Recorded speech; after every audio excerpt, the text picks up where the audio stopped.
Hello and welcome to the Mr. 50mm YouTube channel. In today's installment of You Really Bought One of Those, I have the Canon D60 right here.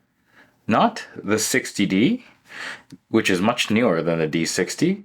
This is Canon's third ever DSLR release, not including those Franken collabs done with Kodak.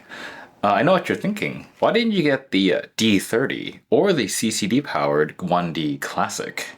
Well, correct. I did not get any of those. For one, though, the D30, well, that's the oldest camera.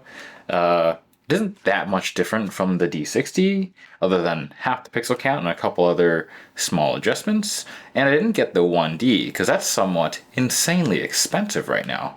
Plus, with the D60 being, the third camera and not the first, and not ultra rare CCD only dealy, it's a bit of a bargain compared to, the 1D at least.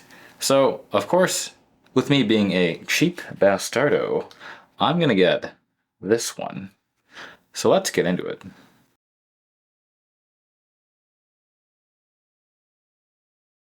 What is the Canon D60? As I mentioned, this is Canon's third independently developed DSLR, announced on the 22nd of February 2002. The D60 is an EF, note, not EFS mount camera, as in it won't fit EFS lenses, as that mount was invented post D60. The D60 features a 6.3 megapixel CMOS sensor in Canon's APS-C format, as in 1.6 times crop, not 1.5, and it uses an in-house Canon-developed CMOS sensor. The camera is good for ISO 100 to 1000 with no expansion options. The shutter is good for 30 seconds to 1/4000th, and the flash sync is at 1/200th of a second. The camera uses a 35 segment metering system, and it has a 3-point AF system that can shoot at also blistering 3 FPS for 8 frames. Now, with all those frames, they gotta be stored on a compact flash card, obviously. Now, this being a DSLR, there's an OVF. And there's also a rear LCD, so you can review images, coming in at a solid 1.8 inches with 114K dots. All of this encased in a plastic body that weighs in at 780 grams, or roughly 0.78 plena. It's powered by the ubiquitous Canon BP511 battery, apparently good for some 620 non-CPA rated shots. When it was new, this camera cost $1,999 in US bucks, roughly $3,490 in modern now bucks, or roughly 4,800 poutine tokens.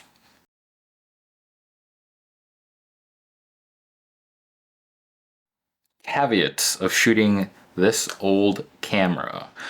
So before we actually get started on the review, there's a couple things you should really consider right now. If you're wondering, should you also consider this vintage CMOS powered camera?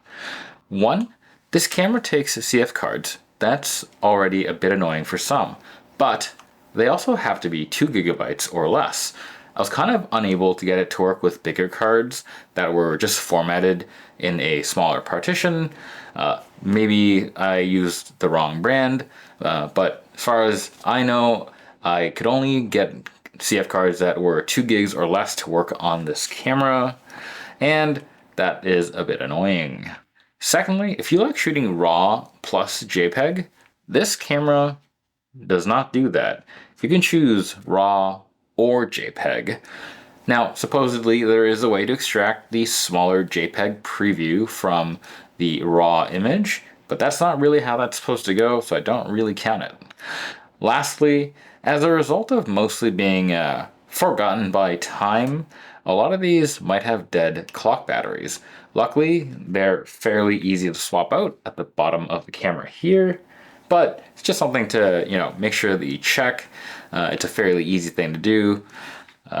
But, in the event that a cheap one might have been loaded in the past, they might have popped. Hopefully, if you're looking for one, it hasn't, and you can just replace it. But, those are things to look out for. Now, let's get into the meat and potatoes of the review.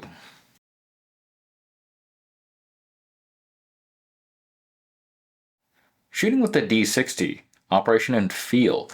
So this series of cameras, the D60, the D30, these were the progenitors of the modern mid-range Canon DSLRs. If you used any of those prosumer Canon cameras, they're going to feel insanely familiar to this camera.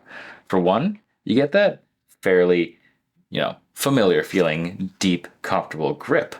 That being said, unlike future camera models, which use a more soft textured surface on the grip, this grip is quite a bit harder, and as a result, it kind of feels more awkward and a lot more slippery than, say, the grip on a 40D. Now, this camera, it actually comes with a illuminated top display. You simply press the center of your command dial here on the rear, and you'll see a brilliant blue illumination. Look at that. Absolutely gorgeous. Automatically, this camera is awesome. Additionally, as with all the other prosumer Canon DSLRs, this camera has two command dials. The one you just saw on the back right here, and one just behind the shutter right here. And that's a great thing. Overall, this layout, the camera layout, it's easy to jump into. Basically, you can see that if you look at the top plate here, you have all your buttons here for changing your metering mode, drive mode, etc. And it's fairly similar to what you'd normally see on your mid-range Canon. That being said, again, on this model, I personally find that the buttons over here, they're a little farther away than I would like, and I kind of need to reposition my right hand a bit to get to them. But all in all, the placement is relatively familiar. Now, the front of the camera, over here, you have two, again, very familiar buttons. You have your flash pop-up and your aperture preview. Another weird thing about this camera is that the flash pop-up is actually motorized. I'm going to get it close and let's have a listen.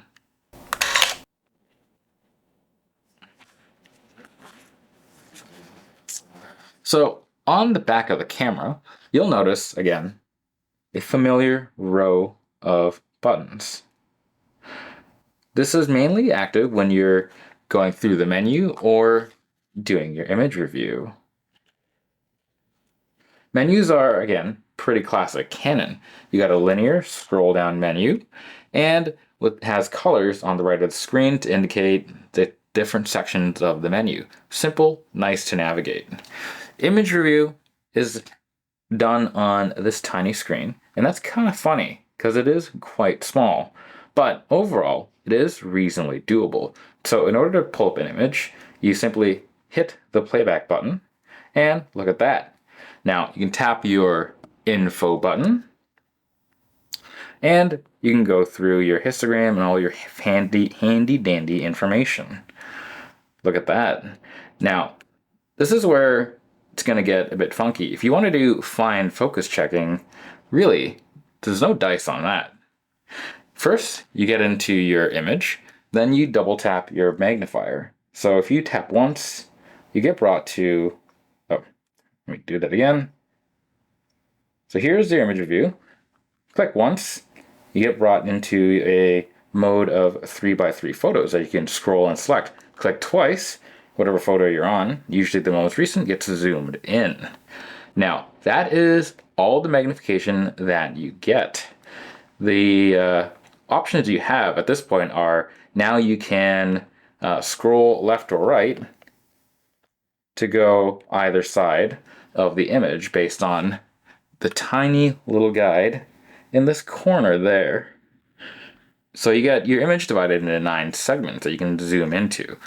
Now, that's generally okay for reviewing your composition, but doing a fine focus check is kind of hard. You kind of just got to trust the camera because you don't got that much say in how much magnification you got.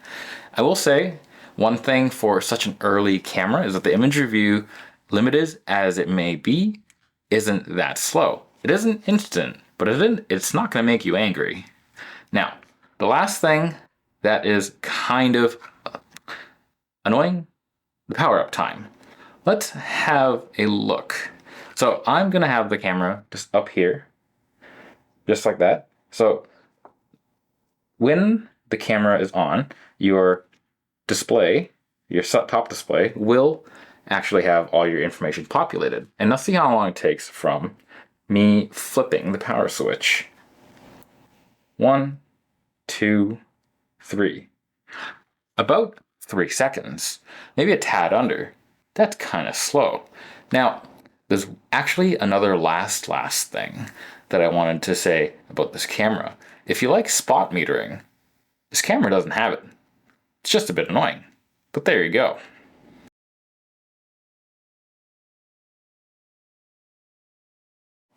Shooting with the D60, image quality and autofocus. So this is Canon's third ever independently made camera with a CMOS sensor. So it's pretty safe to say this technology, the CMOS specifically, was a bit in its infancy. Now that doesn't mean that it's bad or unusable today. You know, the 6.3 megapixels is still mostly workable. The sensor does have an AA filter, so peak sharpness is reduced by a little bit due to that. But overall, for social media, for viewing on computer screens, your 1080p screens, for moderate printing, it's all good.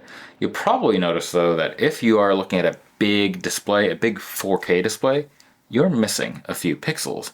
But I bet on a laptop screen that's like a Retina display or a 4K laptop display, it still will look great. I looked at the photos on a Retina MacBook Pro, an older one, and photos still look fine. So, it's still a fairly capable camera delivering photos for use on smaller screens. Now, one thing you will kind of notice probably is the noise. Honestly, it's better than I thought, but it's not great. I mean, for its time, given the pixel density of cameras of that era, it's doing a good job. However, when you look at it now, even at ISO 400, you see color noise creeping in. Even if you push an ISO 200 image a little bit, you'll see it pop up. And if you're shooting at the higher ISOs, it only gets worse. Luckily though, modern noise reduction software handles color noise pretty well. And if you're using that, then even at the top ISO 1000, images are still fairly workable. Details do get a bit, smooshed at the higher ISOs, your 800s, your 1000s, but the image is still actually relatively detailed and relatively usable once you run the image through, color noise reduction. So again, in short, as long as you're using noise reduction, you're probably going to be fine overall across the range. If not, try to keep this thing at lower ISOs. Now, that being said, given the noise situation, proper exposure is kind of a must. Recovery is kind of limited, and you're going to feel the limits of the dynamic range of this camera a little worse than you would a more modern CMOS camera. I did notice that when you try to pull up things, the shadow noise gets quite bad, and basically if you try to preserve those, you're probably going to blow the highlights. So treat this with care, exposure wise. Now, when it comes to autofocus, the system in this camera, it's also very basic. 3 points, horizontally spread, close to the center of the frame. Additionally, it's kind of a dopey system.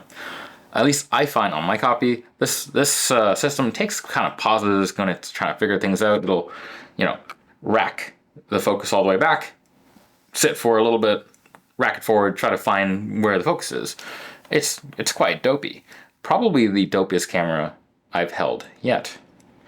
Now, that said, assuming you can get the hang of this lack of aggression and you want to do something like shoot sports for some reason, which I don't recommend, you get 3 FPS for 8 frames. So let's give the 3 FPS a listen. There we go, 8 whole frames. It sounds actually pretty nice. It's not super loud, it's not super clanky. There's kind of just the right amount of noise. With that, let's get into the photo gallery.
Recommendation.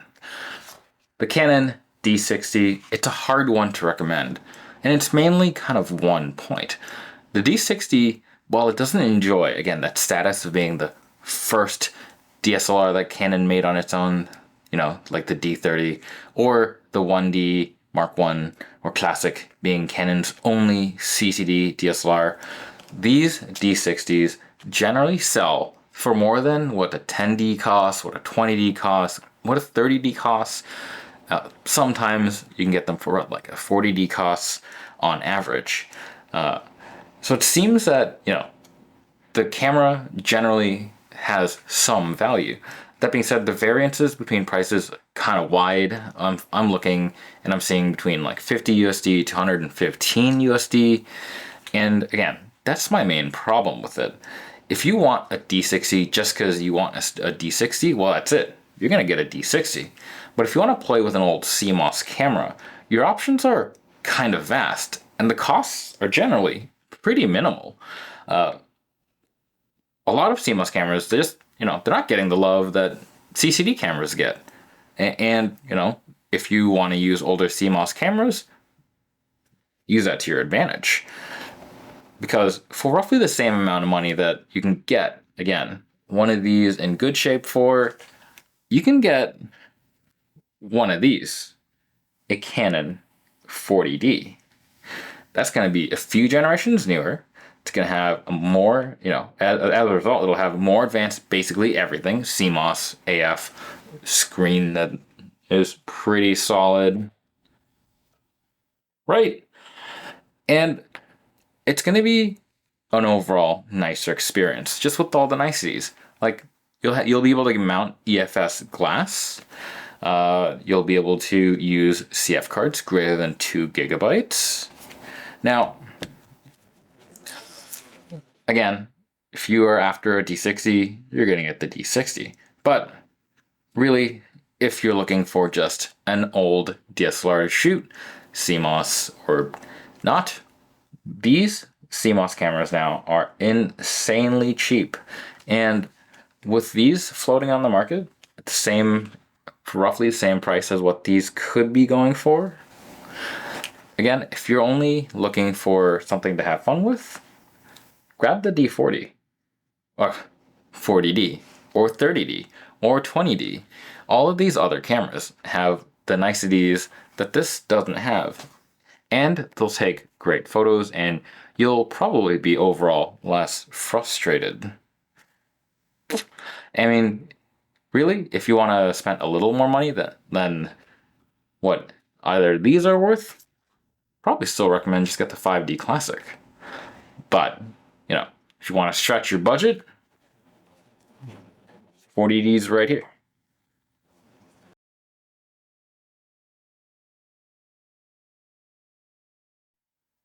Conclusion. The D60 is a fun camera to have around, mainly to relive the early days of Canon DSLRs. But when it comes down to, being a camera that you kind of want to shoot, it's not something that I'm going to actually recommend, given the swath of options that you have for the same or less money. But that's just me. That's my random opinion. Do any of you have a D60, and what do you think of it? Let me know in the comments below. And as always, don't forget to like, comment, and subscribe. Till next time. Bye.